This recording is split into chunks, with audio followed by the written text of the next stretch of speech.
My workspace is not very big.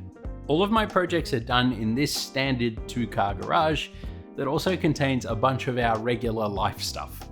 You know the stuff I'm talking about, like boxes of cables from long gone electronic appliances, paint for the house, collections of command hooks, and piles of scrap timber and bits from old projects. My car has been parked in this garage for exactly one night since we bought this house. Now, I do have a bit of a system that keeps most of the garage well organized. These standardized plastic tubs and racking keep most things together and is pretty cheap. But I've run into some issues with my 3D printing workspace, if you can call it that. I'm a little ashamed to show you this, particularly because the guys at Prusa sponsor me with printers and this doesn't really show their printers in a great light. This IKEA trolley has been with me for a very long time and it works fantastically. It's actually been the home of a lot of my printers now. My Ender 3s, my CR10, my Prusa Mark III, my TiVo Tarantula, and my X1Cs. They all lived on this trolley at one stage or another.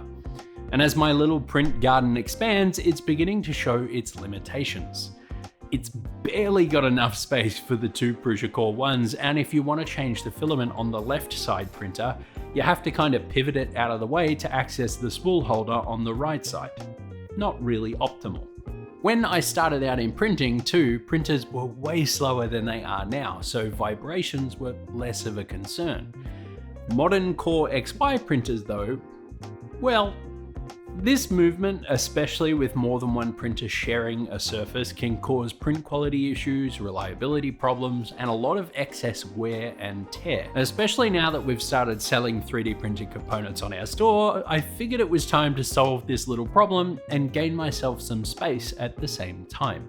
The spot I have for my printers to live in is only about 800mm wide, and with each Core 1 being about 400mm across, there's no real way for me to fit two abreast while still having access to the side for filament changes. As a result, for my new printer rack, I've opted to go with a vertical stack, with each printer stacked atop one another, with provisions for 3 printers for future expansion. If you've spent time around 3D printing or even around CNC of any kind, you probably know what this is.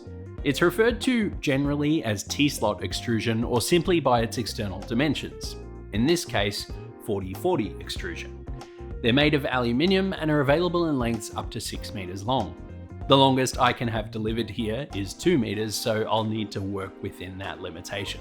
This is kind of the equivalent of like Technic Lego for engineers. Combined with compatible hardware, you can join these at almost any angle really easily and rearrange them however you'd like. They're strong and available in different weights.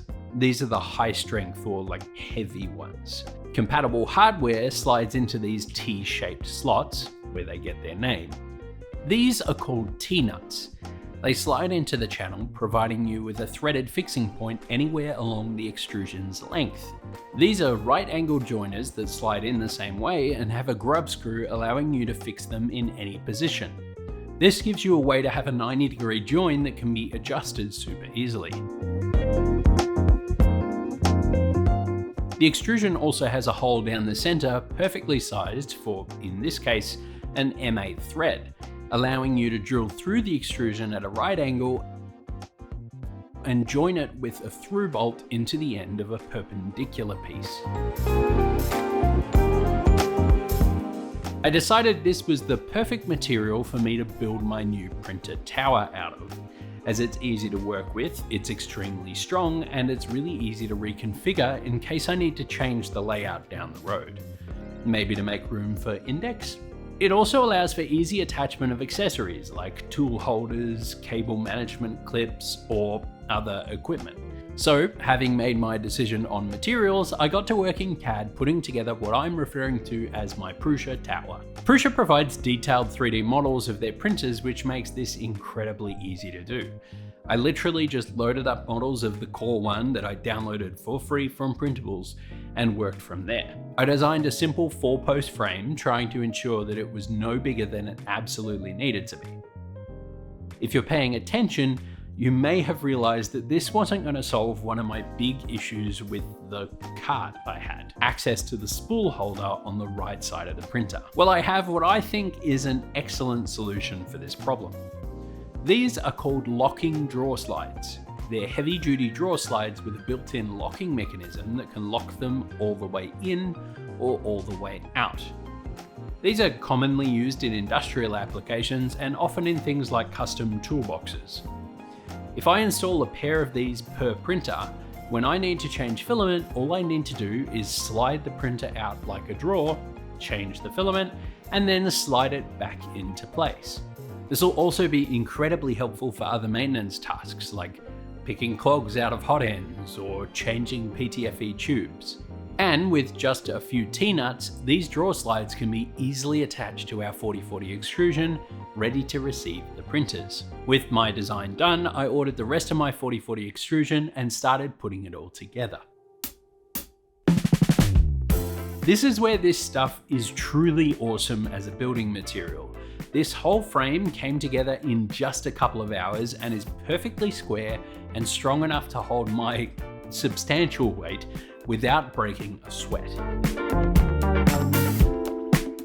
The real finishing touch was to add these casters to the bottom of the frame, which should make it nice and easy to move it around the garage for cleaning or filming. They have a wind down foot that's perfectly in line with the M8 stud on top.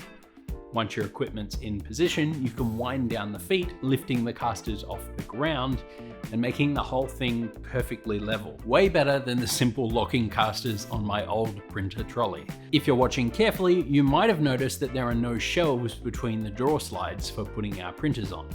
This is because we're not using shelves. In order to pack the printers as close together as possible, I've opted to print some little hooks for mounting the printers. These little fingers are mounted directly to the drawer slides and are designed to precisely hold the Core 1 in position by hooking around the bent steel structure that makes up the Core 1's frame. I printed some prototypes from PLA to check everything fit perfectly, made a couple of little tweaks, and when I was happy, I sent it over to my Core 1s to work on the final iteration. Now, the slides do twist slightly outwards with the printer installed, which makes me a little bit nervous, but time will tell how this goes. It seems to just be due to some extra play in the ball bearing slides and doesn't affect their function at all. I've got some ideas for how to fix it if it becomes necessary. The final versions of these are printed in Prussiament PC Blend, which is a polycarbonate filament that's incredibly stiff. It prints beautifully on the Core 1, even on the rickety old trolley, and will be plenty strong enough to hold the 20-odd kilo weight of the Core 1. I know I'm gushing a little bit, but this filament is genuinely fantastic and very, very easy to print. It might even be easier to print than PETG on the Core 1, despite its impressive stats. Thanks to Prusa for supplying the filament for this project too. While they were printing, I played around with the prototype versions for a bit and realized a small issue. With the printer slid all the way out, the tower was a little bit front heavy. In theory, with some extra weight from the other printers, this would be okay, but it was enough to make me a little bit nervous. Fortunately though, today's video sponsor was kind enough to provide me with a counterweight that came with some extra functionality as well. This is the Ankersolic C1000 Gen 2. It's a 1 kWh portable power station that Anker claims is the fastest charging 1 kilowatt power station anywhere in the world, able to charge from 0 to 100% in just 49 minutes via a wall outlet. They even have a Guinness World Record proving that they have the world's fastest recharge of a 1 kilowatt portable power station. Port-wise, it has 4 240 volt AC power plugs. These are obviously regionally specific, capable of 2000 watts, which is enough to power pretty much any appliance. 2 140 watt USB-C charging ports, as well as a 15 watt Type-C and 12 watt Type-A charger. Has a classic 12 volt cigarette lighter output and of course a 240 volt C13 plug and what looks like an XT90 is a DC input for either solar panels or the included car charging cable. It's a surprisingly tiny little thing and weighs a very reasonable 11.3 kilograms, making it a solid companion for camping or DIY projects away from mains power. It's the lightest option I was able to find in this class, beating some of the competition by more than a kilogram. That 11.3 kilo weight makes for the perfect little counterweight for our Prusa tower. So I designed some 3D printed arms to hold the C1000 Gen 2 in the base of the tower, and as a bonus I'll be able to make use of perhaps my favourite feature on the C1000 Gen 2. Power outages are not uncommon here and have caused issues for me on the odd occasion. Even brief power outages can drop your bed temperature far enough to release your print from the bed and ruin the rest of your print. Fortunately, the C1000 Gen 2 can function as a UPS on top of its other features. If power goes out, it'll flip on in 10 milliseconds, providing power until it runs out of juice or until the power comes back online. And that 2000 watt output is plenty to keep 3 Core 1s printing without any problems at all. It also means I can unplug the tower mid-print and move it to another spot in the garage, which is really handy for filming these videos. So if you're looking for a portable power solution or even an affordable UPS solution for your equipment, check out the Anker Solix C1000 Gen 2 at the link down in the video description. So with my new counterweight fitted, everything felt a lot safer, and I installed my final printer mounts for all 3 printer positions. I installed my 2 Core 1s and was extremely happy with how things were looking. Prusa liked the idea of the Prusa Tower too, so they sent me out a 3rd Core 1 to fill the remaining slot in the tower. I got that all set up, lifted it into place, and it seems I made a miscalculation somewhere along the way, leaving my printers mounted exactly 40mm too high, meaning that top printer collides with the crossbar at the top. Fortunately, the right-angled T-slot joiners I used for my extrusion made this a very easy fix. I took the printers back out and shifted each of the drawer slides down 40mm to provide the extra room needed, and then reinstalled the printers. Perfect. I did notice that there seemed to be a bit of slack in the drawer slides, allowing a bit of movement back and forth when closed. While printing, this would have the printers bouncing back and forth in that little bit of movement constantly. So I printed some new TPU bumpers for the back of each drawer slide that take up the slack and provide a bit of a cushion when the printer is slid back into place. I also needed to add some right angle gussets to the bottom of the tower to keep this whole thing nice and rigid, and print some new spool holders to make sure they'd clear the posts when the printers were slid in and out. Fortunately, Prusa provides all the files for parts like their spool holder, so I just shaved 3mm off in the slicer and printed out some replacements. Now all that was needed was some cable management, a little bit of cleanup, and a couple of finishing touches. And with that, my Prusa tower was done.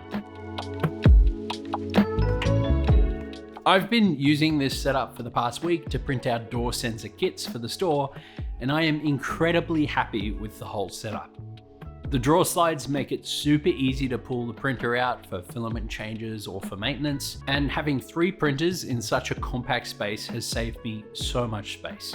And with my TPU bumpers taking up that extra slack in the slides, the printers don't rattle or vibrate at all when they're printing either. The caster wheels are also absolutely fantastic, allowing me to get the whole thing nice and level and secure. My next big issue to solve is filament storage.